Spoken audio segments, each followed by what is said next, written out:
Hare Krishna. The test of spirituality is not absence of temptation, but persistence amidst temptation.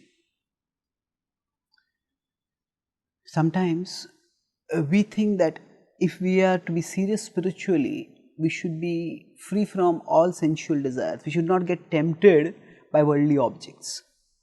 However, when we see attractive objects in this world, temptation to some extent is natural, because we are conscious living beings and a feature of consciousness is desiring.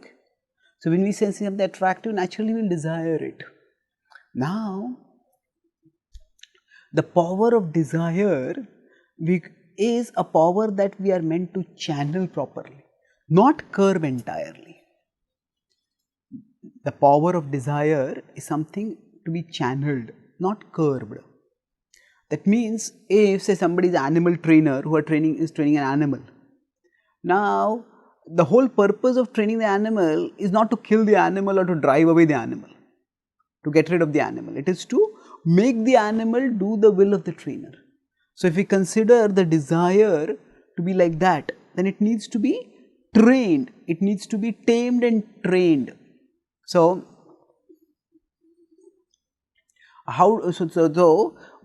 during the interim process, now the desires may go here and there, but we need to bring them back.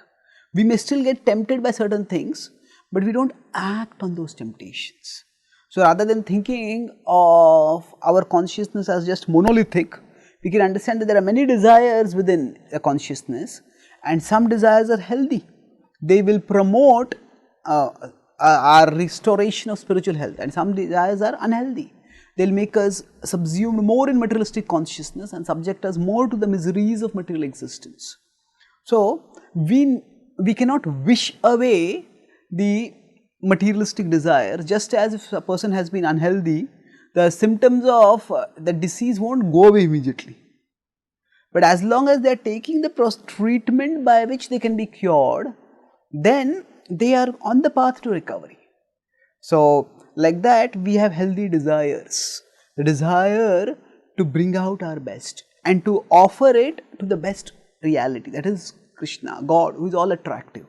And that bringing out our best and offering it to the best, it helps us to find the best happiness.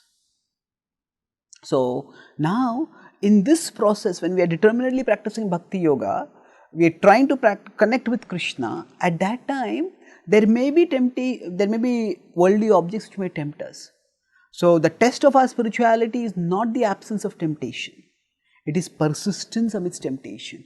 And even when we feel tempted, we don't act on that temptation, rather we persevere towards our worthy destination. We act according to our innermost spiritual aspirations.